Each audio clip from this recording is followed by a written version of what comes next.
Join us this week as we get a little bit of exploring in before hitting the road twice. This is a great way to start travel day. I've sat here long enough, I finally just shut the truck off. And Cody makes a few last-minute changes in order to prepare us for an upcoming freeze. So if you have a heated underbelly and you're going to be in freezing temperatures, turn that electric fireplace down lower than your gas furnace, at least 3 or 4 degrees.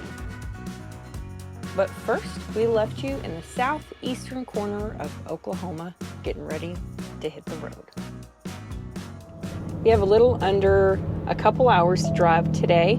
As much that we can do in the daylight, that's what we're gonna do. But we have a spot that's a little easier to get into, and we're not as worried about coming in if it is dark when we get there. We're breaking our own rules again. We normally don't like to really even pull the trailer at night, much less set up at night. But daylight savings, you guys know how I feel about that, so we do what we gotta do. So long, Oklahoma. I think they said farewell to me. Sleep beneath the stars in California. Dreaming of that old used to be.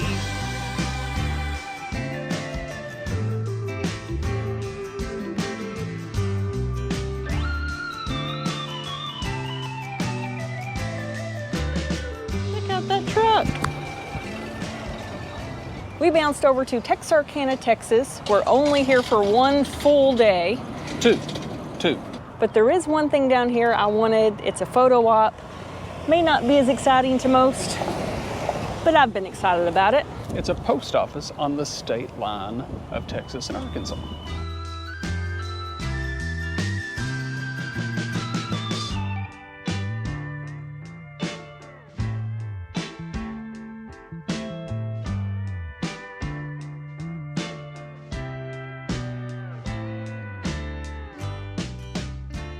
There's nothing happening on a Thursday night. I mean, Zero happening on Thursday night. There's some. But since you always point out the porta-johns, look at these porta-johns.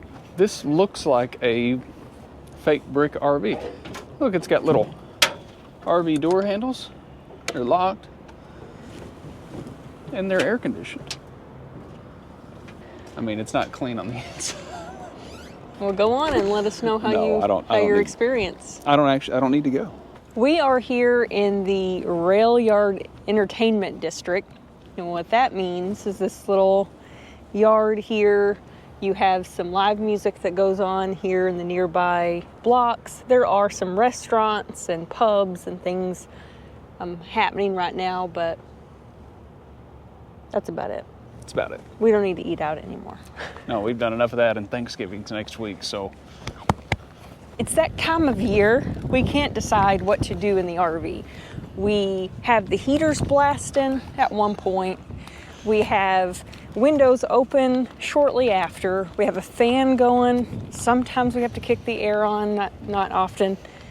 And then maybe a couple hours, you're shutting the windows again, putting on a whole bunch of layers. About 1:30, 2 o'clock. I had already turned all the heaters off, but I started opening windows and kicking the max air fan on, and within an hour it went from like 78, 80 degrees in the camper to 72, and we were ready to shut them again. So yeah. Mother Nature doesn't know what it's doing yet, and neither do we. Oh, this would be a cool spot if they were open. Alley Cats. It's in an old train car.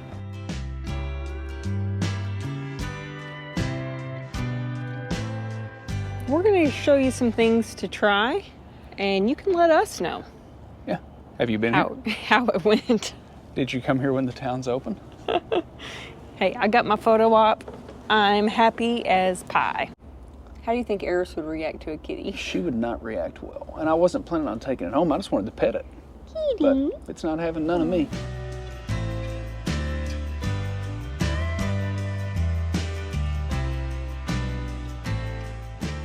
It says it's closed. Did you see the sign? It says it's closed due to the National Prohibition Act. I'd ask somebody, but there's no one to be found. Run down there. I bet they can't stop me. We're driving on State Line Road. All of the light poles over here show Texas flag. All of them over here show Arkansas flag. And we've heard Google go, welcome to Arkansas, welcome to Texas, welcome to Arkansas, welcome to Texas. Woo! Get it. Get on it. I suspect they just finished a good day's work and they needed to let out a little bit of aggression. You know, I just finished a good day's work too, and let me hit this. Oh, I don't have a train horn. You have your exhaust brake. But I can't just throw it on willy-nilly like that guy needed to be train horned. In a good way, like, hey, you just had a good day at work. Me too. Not really, but I did have a day at work. It wasn't a good day. But I would have just loved to take out some aggression with a good old-fashioned train horn. Road rage is It's going to happen. You don't use the train horn for good. Yeah, leave a campground, whoop, whoop. You use it We for out. evil. Well, I use it for mostly good. Mostly good. With the occasional side of road rage.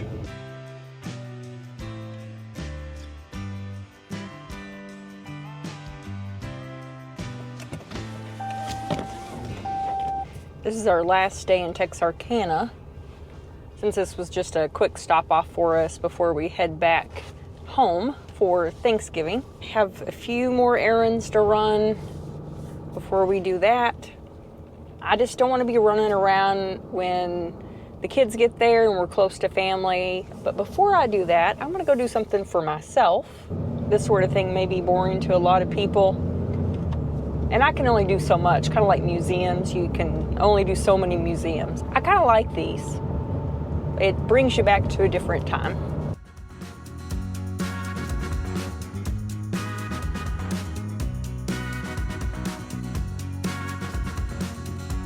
Here at Historic Washington State Park, you can do a guided tour or you can do a self-guided walking tour, which is what I prefer anyways. They've got a few resources. They've got a map for you, and then they have where you can do a QR code and do either written or audio and kind of make your way around this small little town.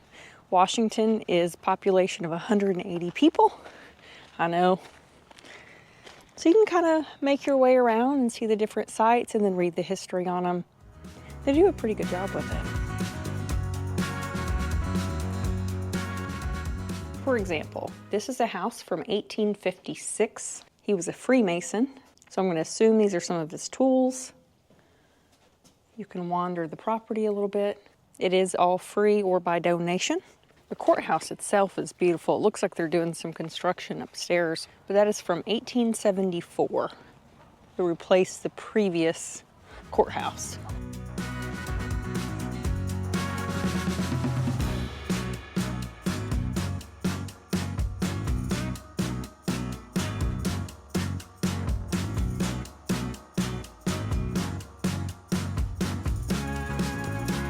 This part I don't think is technically part of this walking tour, but I saw this online and I found it and I need to show you. This, my friends, is a bed and breakfast in a jail. Who wouldn't want to stay in a jail? Not nobody. I like that they do this kind of thing to help preserve little towns like this.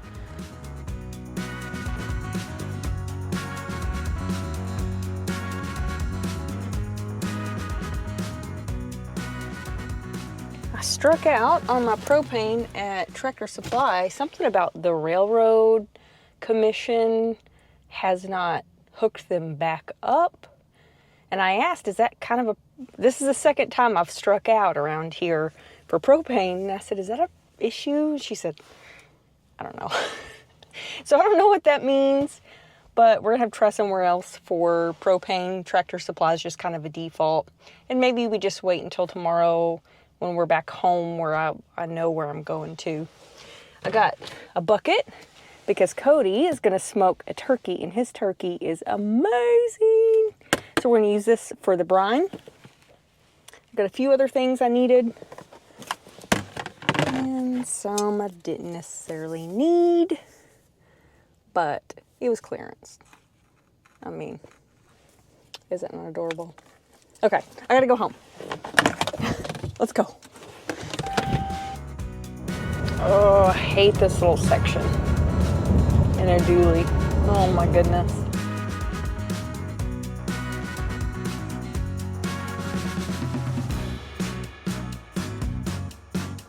So Jamie asked, what's the right way to set up your water filter system? Do you put the water softener first in line? Do you put the filter system first in line? I've set mine up day one with water spigot to the water filter system to the water softener.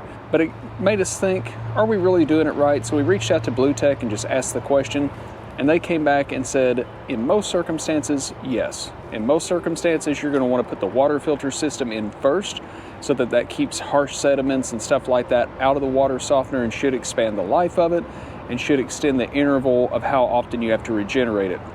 But it's not necessarily a one-size-fits-all deal. If you were in a super, super hard water environment, there are situations where it might make sense to put the water softener on first, but as a general rule, in most situations, you're going to want to run from the water spigot to your Blue Tech filter system and then to your water softener. Now, we've had a water softener for a long time, but it's not the Blue Tech water softener, and they make some awesome, sexy looking water softeners with that good stainless steel look to them, and everything just looks a lot nicer.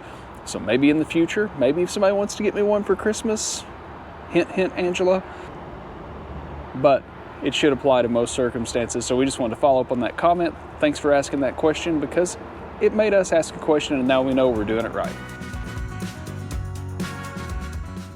We get the fuel topped off for tomorrow for travel day, and we're going to give the truck a bath because a happy truck is a clean truck, or a clean truck is a happy truck, however you want to say it.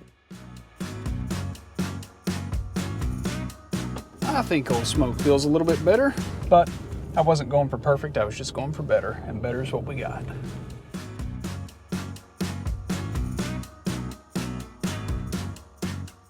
Well, I've hesitated to do this, but my friend Chris over at Y-Wade has recommended this Bow Shield T9 for a long time on his channel, and I've looked it up a few times. It's kind of pricey, even on Amazon, but our slides were getting noisy and starting to make some strange noises, and we ran into the stuck slide every now and again, and it's not tacky like WD-40, so it's not going to attract all the dust and everything. If you spray it on and let it dry, it kind of dries to a nice kind of a waxy finish, but it doesn't attract dirt, and it lasts longer than a lot of spray-on lubricants. So I'm really happy with this so far. We're not sponsored or anything.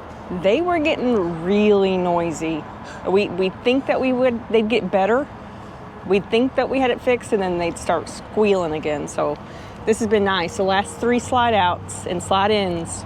Quiet, trouble-free. I even used on the baggage door handles. It says that it won't hurt plastic or rubber or anything like that. So really, anything's good. It even says it's okay for electrical components. So this is pretty neat. It was actually developed by Boeing for use on airplanes, so you know it's probably good. You know you're probably paying for the name, but I haven't found anything better than this yet, so check it out.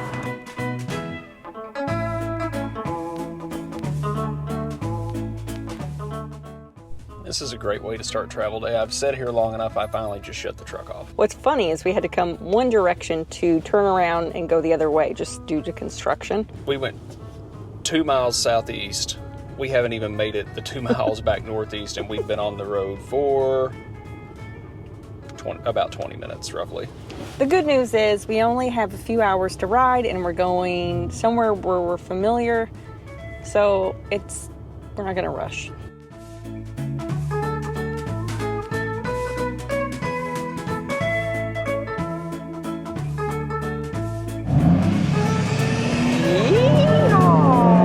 That's a big pop. Golly. I'd stick a basketball in that exhaust pipe. You could. That's what a deleted diesel sounds like.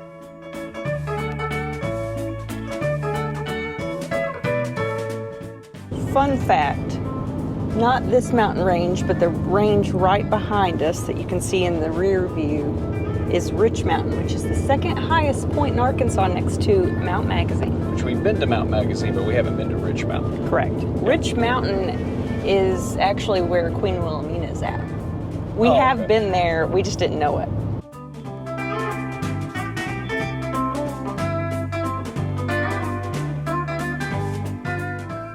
We were only in Texarkana for a couple days, but we met some people. I believe their names were Christine and Pat.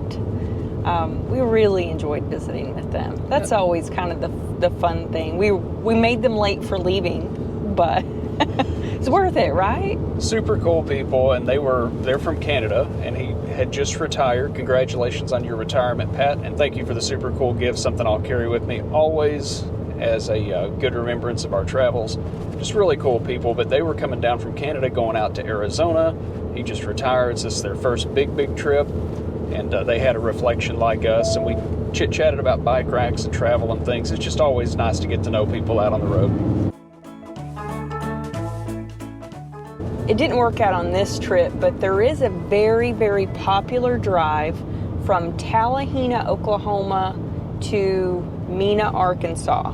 Crosses the border, and they call it the Talamena Drive. Even though most of the leaves have turned brown and they're starting to fall, it's still really pretty.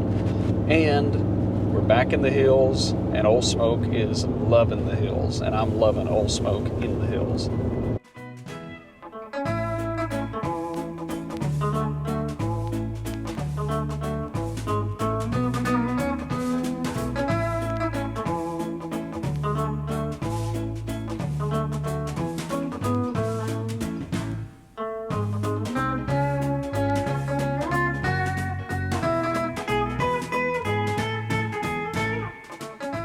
I'm starting to believe in karma after poking fun of friends and family and cool temps.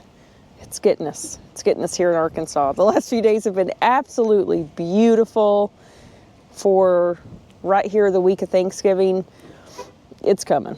So we have some freezing temps coming in, so Cody has a little extra prep that he's doing before we deal with that. You guys gotta love it when we're in Arkansas. We always have our audience behind us, and it's feeding time. So they're getting really vocal. So that just gives you a little taste. It's super cold. There's a lot of cows. That's kind of what's going on right now. But it is going to get down below freezing tonight, so we have to do some cold weather prep. And you guys know I love it when packages come in. I just got a fresh package from Blue Tech, some things I ordered to make my setup a little bit better. One thing a lot of you guys gave me some recommendations on was to somehow secure the Blue Tech so no one steals it. And I thought the best way to do that would be just to mount it in my wet bay when I'm using it.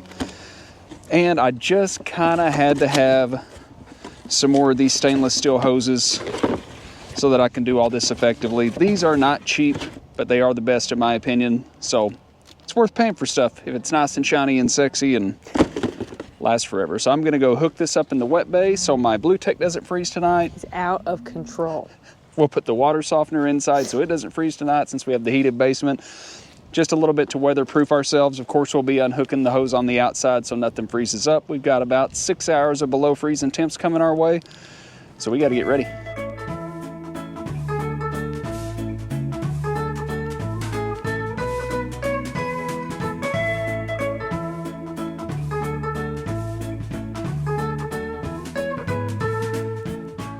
I went ahead and ordered some new filters too. It's not time yet, I got a couple more months, but I always try to get as much stuff shipped here to a home base as I can, just because it's a little easier and you don't have to worry about missing out on stuff. So I'll go through the filter change process when the time comes. Sexy, sexy, sexy, sexy hoses.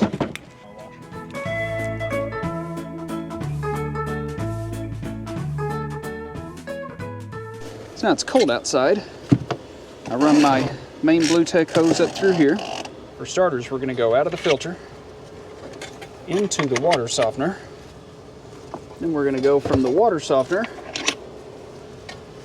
back over here to the house. Straighten out. Just like that. Just like that. Water valve on, water valve off. And everything stays nice and warm in here. I've never had a problem with theft at a campground, but I've had some people reach out and say that they know people or they've had these stolen. They're not cheap, so I kind of want to take care of it. So when I get set up to camp, I get my power cord reel and some other things out of here, and it frees up the space. So while we're parked, I can set this up right here. I've already ordered some new water sensors to put down here, so if we spring a leak for some reason, I'll get notified about it immediately. Unless you have a heated water hose, which we don't do, because a water hose that's 100 foot long in this situation that's heated would cost me way too much money. So what I do in freezing temperatures is first I'll fill up my fresh water tank, which I've already done. We'll run off the water pump. It's good to exercise that thing every now and again anyway. So then I'll unhook this hose, drop it out the bottom, unhook from the spigot, drain the hose. My filter and my water softener, which always have water in them, will be in here where it's nice and toasty, and I don't have to worry about damaging any of this nice equipment. Not all trailers, but our trailer has a heated underbelly. Our heat vents are right up under here, So when the furnace is blowing in the house, the furnace is blowing in here and everything stays nice and warm. So if you have a heated underbelly and you're going to be in freezing temperatures, turn that electric fireplace down lower than your gas furnace, at least 3 or 4 degrees. You want your furnace to cycle throughout the night, throughout the freezing temperature times, so it keeps everything in here and all your plumbing warm. That is if you have a heated underbelly in a 4 Seasons trailer. So make sure you check with your manufacturer on what's good to go. But if you have a setup similar to ours, this is what we do, and it's kept us pretty much out of trouble. The trick is not running out of propane on a freezing day and freezing your freshwater tank. We've done that, and I wouldn't recommend it. I just got us topped off today, so we are fresh with propane. We know, and we're not very far from it anyway, so we know we're going to be good for the night. We just want to make sure nothing freezes up and we stay toasty.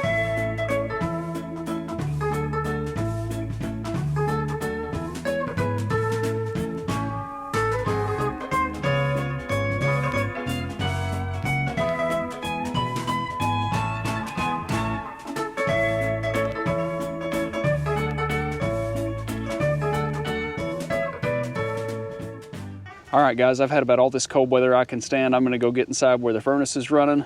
Thanksgiving's in just a few days, so this video will be well past that. So I hope you guys had a great Thanksgiving leading up to a great holiday season, and we will see you guys on the highway.